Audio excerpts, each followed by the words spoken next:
విధంగా ఉన్నటువంటి ట్రేడ్ యూనియన్లలో సంఘాలుగా మార్పు చెందడం, సంఘాల్లో భాగంగా ప్రతి 2 సంవత్సరాలకు ఒకసారి మహాసభలు నిర్వహించి ఆ మహాసభల్లోని ఆ అధ్యక్ష కార్యదర్శులు ఎన్నుకునే భాగంగా రాష్ట్రంలో ఉన్న అన్ని డిపోల్లో కూడా ఈ కార్యక్రమం మా రాష్ట్ర కమిటీ నిర్వహించడంలో భాగంగా ఈరోజు ఈ కాకినాడ డిపో మహాసభ నిర్వహించడం జరుగుతుంది. ఈ మహాసభ ఉద్దేశం ఇక్కడ ఈ డిపోలో పనిచేస్తున్నటువంటి ఉద్యోగులు ఎవరైతే ఉన్నారో వాళ్ళకి అధ్యక్షుడు మరియు కార్యదర్శిని నియమించి ఓ కమిటీ నియమించి వాళ్ళ ద్వారా ఇటు ప్రభుత్వంలో సమస్యలు కానీ అదేవిధంగా ఇక్కడ డిపోలో ఉన్న సమస్యలు కానీ పై అధికారులకు తెలియపరిచి ఆ ఉద్యోగులకు ఎవరికి ఎటువంటి సమస్య రాకుండా పరిష్కరించడానికి ఈ కమిటీ సాయశక్తుల పనిచేయడానికి కావాల్సిన కమిటీని తయారు చేయడానికి నన్ను రాష్ట్ర కమిటీ తరఫున రాష్ట్ర కమిటీ వారు ఇక్కడికి నన్ను పర్యవేక్షకుగా నియమించడం జరిగింది.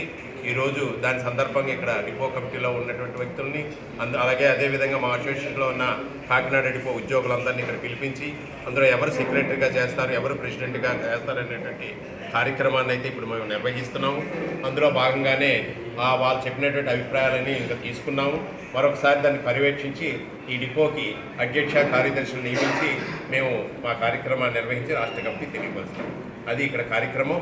ఈ ఎవరైతే నూతనంగా ఎన్నుకోబడినటువంటి అధ్యక్ష కార్యదర్శులు రేపటి నుంచి ఇక్కడ కార్మికుల తాలూకా ఉద్యోగుల తాలూకా సమస్యలన్నింటినీ యాజమాన్యం ముందుకు తీసుకెళ్ళడం, అదేవిధంగా వాళ్ళ ద్వారా పరిష్కారం కానిటువంటివి పై కమిటీలుగా మాకు తెలియపరిచి మేము పై స్థాయి కమిటీల దగ్గర వాటిని డిస్కషన్ చేసి ఏదైతే ఉద్యోగులు ఉన్నారో వాళ్ళ సమస్యలని పరిష్కరించడానికి ఇవాళ నియమించబడేటువంటి కమిటీ శాయశక్తిలా కృషి చేస్తుందని దానికి రాష్ట్ర కమిటీ పూర్తి మద్దతు తెలియజేస్తుందని తెలియపరుస్తున్నాను.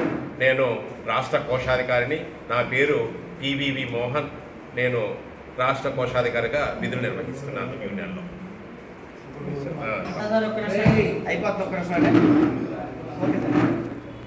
నా పేరు శ్రీనివాసరాజు, రాష్ట్ర ఉపాధ్యక్షుడు నేషనల్ మజ్దూర్ అసోసియేషన్.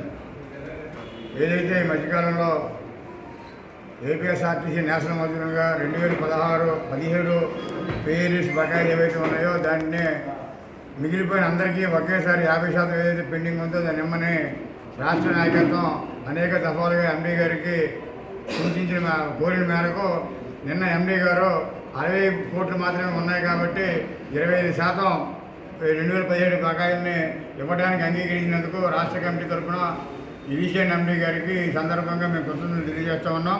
అలాగే ఉన్న 25% కూడా త్వరలోనే ఉద్యోగాలు చెల్లించే విధంగా కూడా చర్యలు తీసుకోవాలని చెప్పి ఈ సందర్భంగా కోరుతూ ఉన్నాం. ముఖ్యంగా ఏదైతే ఈ జిల్లాకు సంబంధించి ఈ డిపోకు సంబంధించి ఈ నూతన కమిటీ ఎన్నుకున్న తర్వాత గతంలో మా కమిటీగా అనేక సార్లు ప్రభుత్వంతో కానీ వీళ్ళతో కానీ చర్చలు జరిపిన మీదట కొన్ని గైడ్లైన్స్ రాష్ట్ర అధికారులు ఇవ్వడం జరిగింది.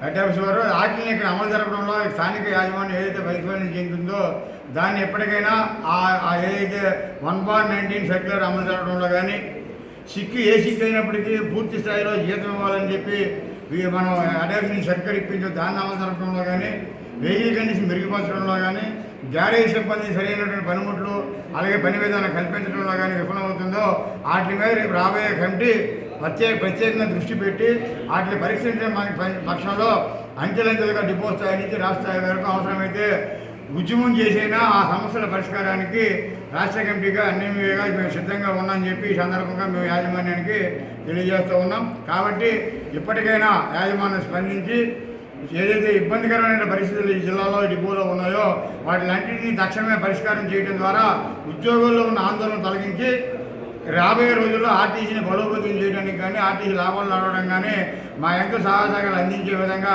యాజమాన్యం చర్యలు తీసుకొని ఈ సందర్భంగా కోరుతున్నాం.